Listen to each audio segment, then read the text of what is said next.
हाँ बच्चों नमस्कार, मैं आपका प्यारा दोस्त doctor Anil Chaturvedi, chemistry expert, और मेरे प्यारे चैनल में आपका बहुत बहुत स्वागत है। आज जो मैं बात करने वाला हूँ वो नीट एग्ज़ाम में इनऑर्गेनिक केमिस्ट्री, ऑर्गेनिक केमिस्ट्री और फिजिकल केमिस्ट्री पे कैसे हमें वर्क करना है, कैसे हमें साल भर प्रिपरेशन करनी है। तो आज मैं बेसिकली बात करूँगा इनऑर्गेनिक केमिस्ट्री के बारे में। देखो, इस एग्ज़ाम में नीट में इनऑर्गेनिक, ऑर्गेनिक और फिजिकल सभी से 15 क्वेश्चन आते हैं, या कभी कभी 1-2 क्वेश्चन वेरी कर जाता है, बट पिछले कुछ सालों से इनऑर्गेनिक केमिस्ट्री से 15 क्वेश्चन आ रहे हैं। ठीक है, अब मैं अगर बात करूँ इनऑर्गेनिक केमिस्ट्री को, तो इसमें तो बहुत सारी चीज़ें ऐसी होती हैं जो हमें कॉन्सेप्ट से याद रहती हैं, बहुत सारी ऐसी होती हैं जिसे का हमको ऑर्डर याद रखना होता है। कॉन्सेप्ट तो हमें समझ में आ गया है, बट उसको हमें एकदम क्रिस्टल क्लियर पता होना चाहिए कि उसका ऑर्डर क्या है।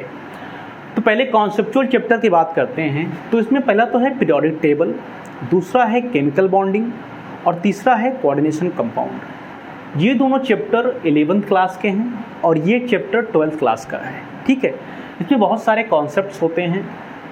अगर आप कहीं कोचिंग पढ़ते हो किसी इंस्टीट्यूट में या किसी टीचर के साथ, तो ये आपको बहुत अच्छा कर देता है। ठीक है, क्योंकि इनका वेटेज ज़्यादा है। और एक मोटा मोटा मैं आइडिया लूँ तो लगभग 8 से 10 क्वेश्चन इन तीनों चैप्टर को मिला करके आता है। ठीक है, अब जो केमिकल बॉन्डिंग चैप्टर है ये इनमें सबसे ज़्यादा इंपॉर्टेंट चैप्टर है, क्योंकि केमिकल बॉन्डिंग जो चैप्टर है ये जो उसके बाद के सारे चैप्टर हैं, S block, P block, D block, F block, इन सबके बेसिक कॉन्सेप्ट टीचर आपको यहीं पढ़ा देता है। ठीक है, और अगर आप एनसीईआरटी से पढ़ रहे हो तो उसमें कोई भी बेसिक कॉन्सेप्ट्स केमिकल बॉन्डिंग में ज़्यादा नहीं दिया गया है, थोड़े मोड़े दे रखे हैं, है ना। पर क्लास में अगर आप कहीं पढ़ रहे हो तो आपको टीचर एक केमिकल बॉन्डिंग में इनके सारे बेसिक कॉन्सेप्ट करा देता है। तो फिर ये चैप्टर आपको बहुत ही आसान लगते हैं, बहुत ही सिंपल लगते हैं। ठीक है, अब मैं इन चैप्टर के थोड़ा वेटेज का बात कर लूँ तो वेटेज में एस ब्लॉक का बहुत कम होता है, 0 से 1 क्वेश्चन आते हैं, पी ब्लॉक का 2 से 3 क्वेश्चन, डी ब्लॉक का 1 से 2 क्वेश्चन, एफ ब्लॉक का 0 से 1 क्वेश्चन, मेटलर्जी के 1 क्वेश्चन पहले आते थे लेकिन अब 2 क्वेश्चन आ रहे हैं। और ऐसे एक लास्ट चैप्टर है हाइड्रोजन एंड इट्स कंपाउंड, इसके कभी कभी क्वेश्चन आते हैं, कभी कभी नहीं आते, तो मैंने 0 से 1 लिख रखा है। ठीक है, अब इनऑर्गेनिक केमिस्ट्री में तो हो गया वेटेज, कौन कौन सी इंपॉर्टेंट चैप्टर हैं और कौन कौन सी चीज़ें आपको हेल्प करती हैं केमिकल बॉन्डिंग के थ्रू इसको पढ़ने में। ठीक है, अब आते हैं भाई कि इस चैप्टर में या इस इनऑर्गेनिक केमिस्ट्री में क्या क्या प्रॉब्लम हमें आती हैं। तो देखो, ये इनऑर्गेनिक केमिस्ट्री एक वोलाटाइल सब्जेक्ट है, मतलब आप इसे बार बार पढ़ने के बाद भूल जाते हैं। हालांकि सब कुछ भूल जाते हैं, जैसे बायो भी भूल जाते हो, केमिस्ट्री भी, फिजिक्स भी, लेकिन ये थोड़ा ज़्यादा भूलता है। क्यों? क्योंकि इसमें कोई डायग्राम नहीं है, मतलब ये कोई डायग्रामेटिक सब्जेक्ट नहीं है, मतलब कोई कलरफुल सब्जेक्ट नहीं है ना। दूसरी बात, इसमें ऑर्डर जो होते हैं ना वो एग्जैक्ट क्लियर होने चाहिए, और इसमें एक्सेप्शन भी याद रखने पड़ते हैं। ठीक है, तो इन सबको मैं मिला के बताऊं तो इस थोड़ा सा टफ हो जाता है उन बच्चों के लिए जिनको याद करने में थोड़ी सी दिक्कत होती है। ठीक है, या जिनका कंसंट्रेशन पावर थोड़ा सा वीक होता है। अब इनऑर्गेनिक केमिस्ट्री पढ़ना जरूरी क्यों एग्ज़ाम के लिए? क्योंकि भाई ये बहुत प्रॉफिटेबल होता है। इससे लगभग हर क्वेश्चन को अगर मैं सॉल्व करूं तो लगभग 10 से लेकर के 14 सेकंड तक समय लगता है, कभी कभी 1 मिनट भी लग जाता है, बट हमने एक एवरेज लिख रखा है 10 से लेकर 14 सेकंड। ठीक है,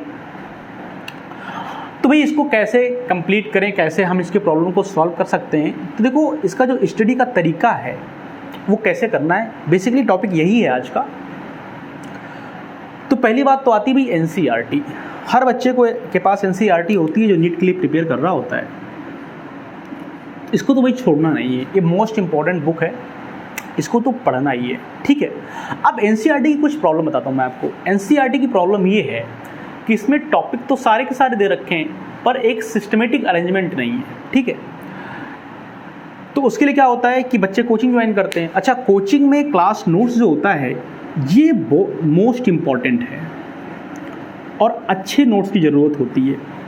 अच्छा नोट्स क्या होता है? जिसमें सारे टॉपिक एनसीईआरटी के आसपास के जो टॉपिक हैं वो सब कुछ कवर होने चाहिए।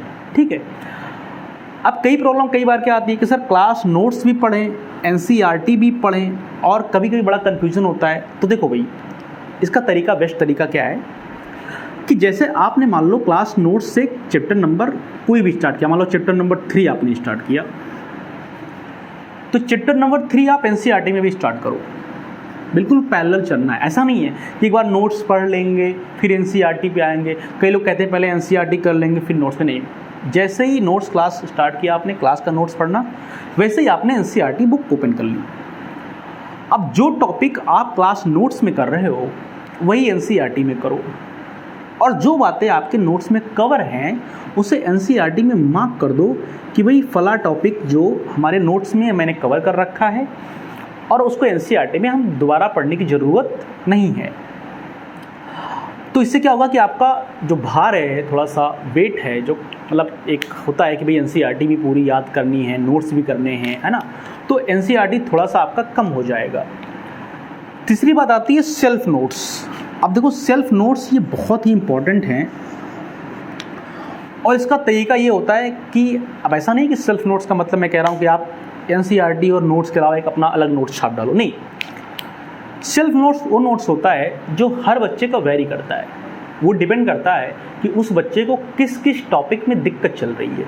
जैसे आपने मान लो क्लास नोट स्टार्ट किया, तो क्लास नोट्स में कुछ चीज़ें ऐसी होती हैं जो बार बार आप भूल रहे हो। ऐसे ही एनसीईआरटी में कुछ चीज़ें ऐसी लिखी हुई हैं जो आप बार बार भूल रहे हो। तो क्या करो, उसको आप सेल्फ नोट्स में एक छोटा सा नोट्स बना लो और उसको उसमें कवर कर लो, और ये ध्यान रखो कि वो नोट्स हमेशा आपके साथ होना चाहिए, है ना।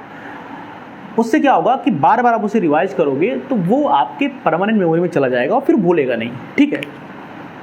फिर आती भाई बात प्रैक्टिस की। अब सर प्रैक्टिस कहाँ से करें? देखो बेटा, तो इसके लिए तो बहुत सारे तरीके होते हैं। आपके कोचिंग का, टीचर का एक नोट्स असाइनमेंट्स होता है ना, क्वेश्चन बुक होती है प्रैक्टिस के लिए, उसको कर सकते हो।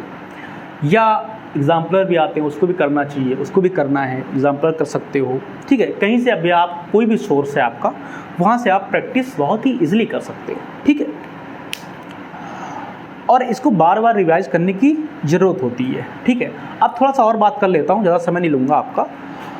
एस ब्लॉक, पी ब्लॉक और डी ब्लॉक, एफ ब्लॉक की बात करूँ तो इसमें जो पी ब्लॉक है ये थोड़ा सा बच्चों को मतलब बहुत टफ लगता है। अच्छा, बच्चा क्या करता है, बार बार एनसीईआरटी उठाता है, क्योंकि एनसीईआरटी में ये सब टॉपिक लिखे होते हैं। तो एनसीईआरटी में क्या होता है ना कि इनका आप पढ़ तो लोगे, समझ में आ जाएगा, बट जल्दी जल्दी भूल जाओगे। तो इनका भी एक तरीका होता है कि इनके आप अलग से एक नोट्स बना लो, या इसी शॉर्ट नोट्स में जो आपने बनाया है सेल्फ नोट्स, उसी में S P D F block के जो मेन पॉइंट है उनको आप नोट कर लो और बार बार उसको रिवाइज करो, ठीक है। अब एनसीईआरटी थोड़ी सी इसकी सिस्टमेटिक नहीं लिखी हुई है एस पी ब्लॉक और डी ब्लॉक की।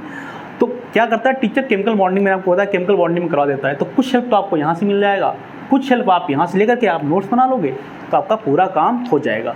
आई होप आपको वीडियो अच्छा लगा होगा। मेरे चैनल को लाइक कीजिए, सब्सक्राइब कीजिए, है ना। और मिलते हैं नेक्स्ट वीडियो जो बनाऊंगा मैं ऑर्गेनिक केमिस्ट्री भी बनाऊंगा, ठीक है भाई। तब तक के लिए बहुत बहुत धन्यवाद आपका वीडियो देखने के लिए।